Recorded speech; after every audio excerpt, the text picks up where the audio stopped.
Ooh, who's that good looking guy? Yeah, this is back when I used to have a moustache.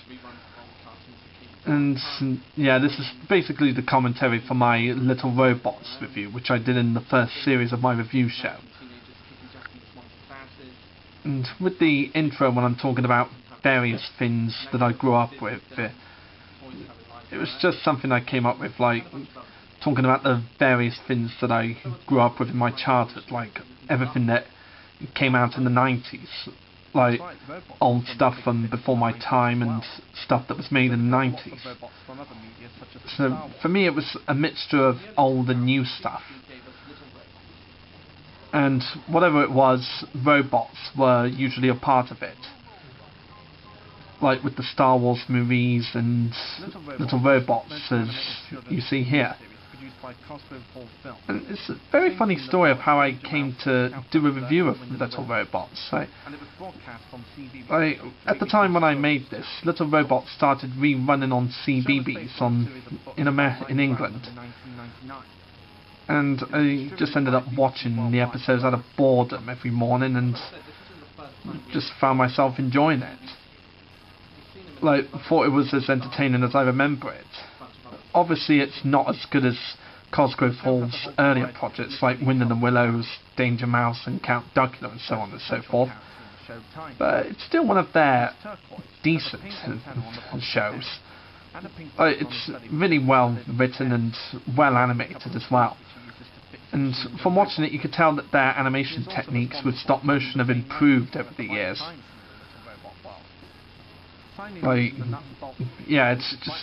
It's really charming to look at, this show. It's just so robotic and metal. It just looks like real metal with a lot of the stuff that's in the show. And the majority of the review is basically just me talking about all the characters and their personalities. Like how I said that Tiny was like the god of the world. And the reason I actually said that was because of how he controls the sun and moon in the Little Robot world. Which, in a sort of way, does make him like a god, since Greek mythology believes that I think that Greek mythology believes that there's a god that raises the sun and the moon. I'm not very good with Greek mythology myself, but I think that's how some Greeks think it works. So, yeah, Tiny to me is like the god and repairman of the world, since he controls the sun and the moon and repairs every robot around. And someone pointed out that I actually made the mistake of congratulating Frank Welker for voicing Rusty the dog when it was actually Jimmy Hibbert. And I don't know why, but for some reason Wikipedia was saying it was Frank Welker who did it. But I must have been misreading the American and UK part, because I think the Americans had American voice actors voicing the characters for the American version of the show, which is what a lot of Americans do with a lot of BBC children's programs from the UK. So yeah, I just gave the wrong person the credit here. And Jimmy Hibbert's one of those voice actors who's been in pretty much everything Cosgrove Hall has ever made. Like, even if you had no idea who the guy was, then chances are you'd have heard his voices in one or two of Cosgrove Hall's projects. Some of his most famous ones were like Dr. Von Goosewing in Count Duckula and Isambard Toad in the Wind in the Willows special, A Tale of Two Toads. And I know he's voiced loads of other characters in Cosgrove Hall productions as well, but if I listed them all, it would just like take up a whole chunk of the video. Yeah, listing all of Jimmy Hibbert's characters would just take up a whole chunk of the video. It'd just make the video longer than it should be. She lives in an old rusty bucket and constantly has new ideas on how to improve and decorate it. She's very intelligent, and that's definitely pro. And I always saw this character here as like the shy one of the group. Like, she's very shy and timid. Kind of like a lot of people we've all seen in our lifetime, or probably were at some point. Like, we were probably as shy as her back then. And of course I had to show Bender making fun of how nervous she could be, like going, "She's a nervous wreck!" That sort of thing. With Stripey, I think I mentioned in the review that I kind of see him as like a talkative Mr. Bean of this world, since he goes around with a teddy bear that's actually made out of metal. Yeah, I think that's really clever how his teddy bear is actually made out of metal rather than the traditional fabric and cotton that teddy bears are usually made of. Oh, pardon me. And Noisy is what a lot of people consider to be one of the funniest characters in the show because of how loud she is. And I can see that point. She is very fun and energetic. I think that has a lot to do with the voice actress who does her voice. I can never remember her song completely, but I know she was in various comedies like Gimme Gimme Gimme and Oh Dr. Beechin. Those are just two of the various comedies that she was in the past. Oh, and Spotty, who's voiced by the late Emma Chambers from Vicar of Dibley.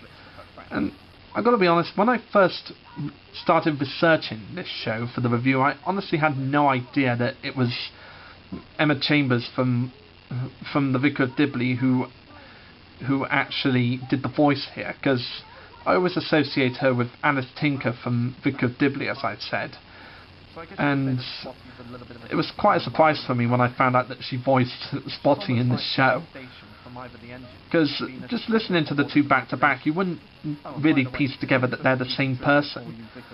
Mainly because she uses a country voice for Alice Tinker, and she uses an upper class type of voice for Little Robots. So unless you know your Emma Chambers well, then it's kind of hard to spot the similarities in their voices.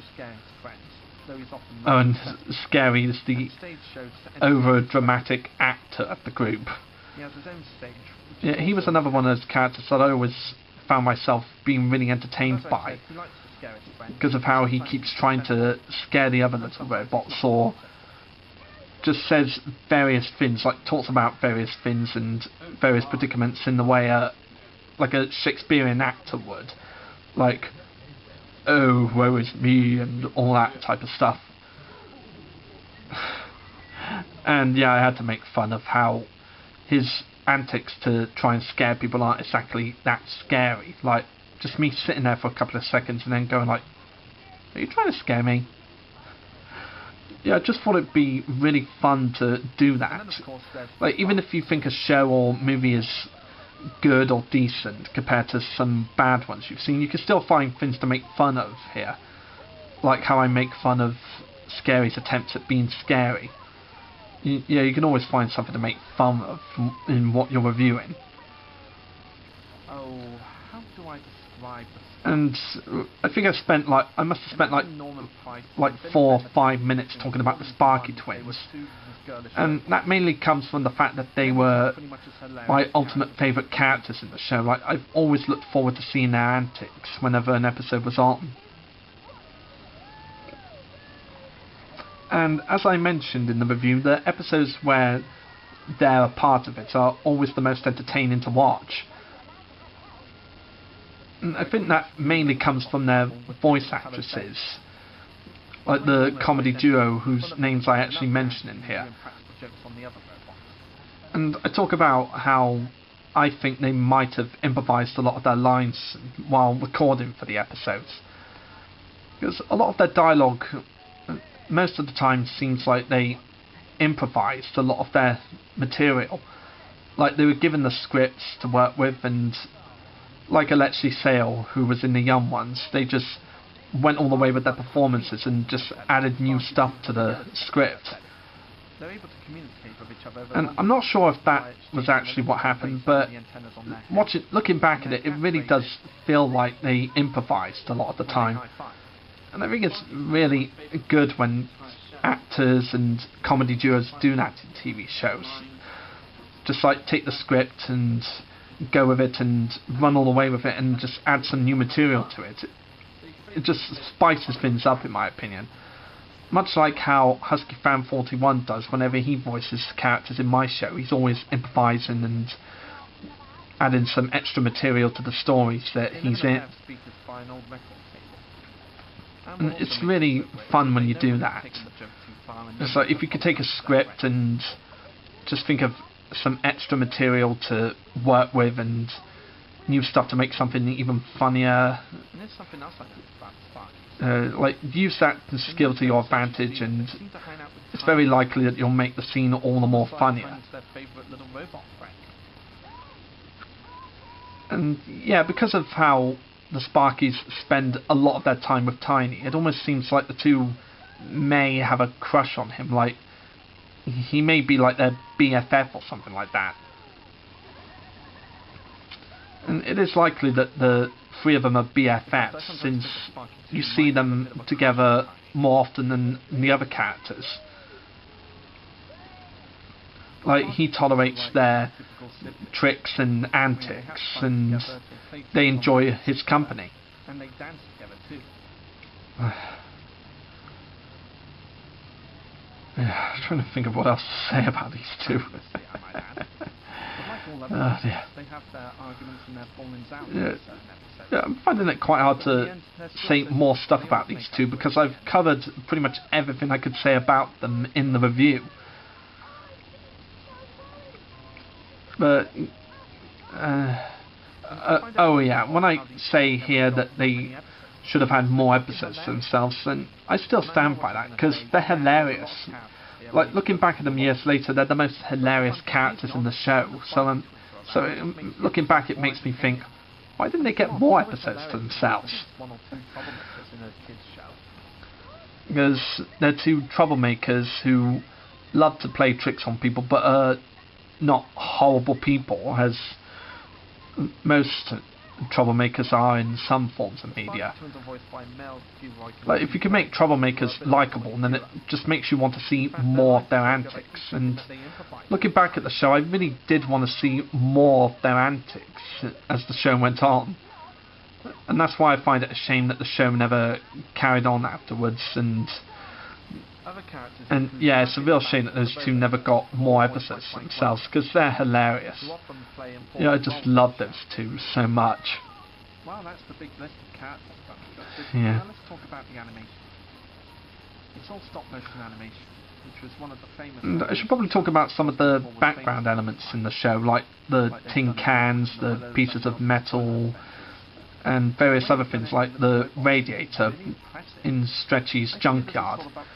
A lot of it almost seems like they're actual pieces of those real materials, like they use some actual tin cans and an actual old-fashioned radiator for some of the scenes. And I'm not sure if that's how it actually worked, but it does look that way. Like those soda or Coca-Cola cans that you see every now and then in the show do look like the real thing. And it's very interesting how they make this world work. Just like having everything made out of metal and all that type of stuff that you'd expect a robot to be built out of. And I'm guessing this is probably where they got the inspiration for that Robots movie that aired in the 2000s, you know, with Ian McGregor and Robin Williams. I'm not sure if that's how it was, but looking back at this show and Robots, it does seem like that Robots got inspiration from Little Robots for the looks of the characters and the world that they live in. Except because it was a movie, they could expand more on the world and make some more jokes of how the world works. Like friendship, forgiveness, how to have fun, and a bunch of other stuff. Kids shows like this. Yeah, okay. They've recently started re-showing the show on CBBC. And I'm not sure if this show still reruns on CBBCs anymore, because I don't really watch that much telly these days. Like, I don't have a lot of time to watch the TV, because I've got my job and various other activities. And I think the DVD and merchandising of this show was very limited back in the day. But if I'm completely honest, And I think it's a real shame, because if kids from today were introduced to this show, I think they'd get a lot of enjoyment out of it. So if Cosgrove Hall or any company out there is listening, then I'd recommend reselling this on DVD. Like, for the generation that loved it, and to introduce it to a new generation, much like you did with Wind in the Willows, Danger Mouse and Count Duckula. I just think it would be great to introduce to this generation of children to see this kind of animation and entertainment. Oh yeah, and this ending where the Sparky twins show up in my bedroom and then we go out in Bedminster with each other was something I came up with at the last minute while recording this one. Like, I just thought, why not end it with the Sparkies showing up out of nowhere, and we just spend the ending credits hanging out in Bedminster, which is a street in my hometown. Yeah, I just got a few pictures of Bedminster streets and just took some pictures of myself doing these silly poses and worked myself and the Sparkies into those pictures. And I'm really glad with how they came out. It really shows how my skills on paint have improved over the years. And that's about it, so bye.